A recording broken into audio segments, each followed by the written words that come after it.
சேகர் பாபு அவர்கள் ஊருக்கு மட்டும் இல்லை, தன்னுடைய பெண் விஷயத்திலே ரொம்ப கொடூரனாக தான் அங்கே வந்து நடந்து கொண்டார் அப்படிங்கிற ஒரு விஷயமும் இருக்குது. திரும்ப திரும்ப ஏன் இது ஆம்ஸ்ட்ராங் அவர்கள் விஷயத்திலே கொண்டு போய் லிங்க் ஆகிற மாதிரி இருக்குது அப்படின்னா, ஆம்ஸ்ட்ராங் அவர்கள் வந்து இந்த இடத்துல ஜாதி மறுப்பு திருமணம் பண்ணக்கூடிய ஒரு பர்சன், எல்லாரும் சமம் அப்படிங்கிற மாதிரி, மனிதர்களாக பிறந்த எல்லாரும் அப்படிங்கிற மாதிரி ஒரு விஷயம். அதில் வந்து இந்த சேகர்பாபு அவருடைய பெண்ணுக்கு அவர் தான் கல்யாணம் பண்ணி வச்சார். வீரப்பன் அவர்களுடைய 2 பெண்ணுக்கும் அவர் தான் அந்த இடத்துல கல்யாணம் பண்ணி வச்சார். அதில் ஒருத்தவங்க வந்து இது வாழ்ந்துட்டு இருக்காங்க, ஒருத்தவங்க வந்து ஃபர்ஸ்ட் ஹஸ்பண்ட் டிவோர்ஸ் வாங்கி செகண்ட் கல்யாணமும் இப்போ பண்ணிட்டாங்கன்னு வச்சுக்கோங்களேன். இதில் என்னன்னா, சேகர்பாபு அவர்கள் வந்து பெருசாக பேசப்பட்டது வந்து அவரோட பெண் கல்யாணம் தப்பு தான். அதாவது அவங்க சொந்த பெண்ணையே வந்து அவர் ஜாதி வெறி பிடிச்சி இது பண்ணுறாரு. ஏன்னா அவர் இந்த இடத்துல தெலுங்கு நாயுடுன்னு சொல்லப்படுது, அந்த இடத்துல இருக்கிறதுனால அதையே அவர் ஃபாலோ பண்ணுறாரு அப்படிங்கிற மாதிரியும்.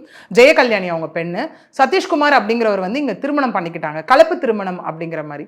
இது முதல்ல எப்படி கலப்பு திருமணம் வரும்னு தெரியல. ஜாதி மறுப்பு திருமணம் தான் நம்ம சொல்லணும்னு நினைக்கிறேன். இந்த இடத்துல கலப்பு திருமணம் அப்படின்னா ஒரு மனுஷனுக்கும் மிருகத்துக்கும் பண்றது பேர் தான் வந்து இந்த இடத்துல கலப்பு திருமணம் அப்படிங்கறத வந்து நம்ம சொல்லலாம். பட் ஜாதி மறுப்பு திருமணம் ஒண்ணு.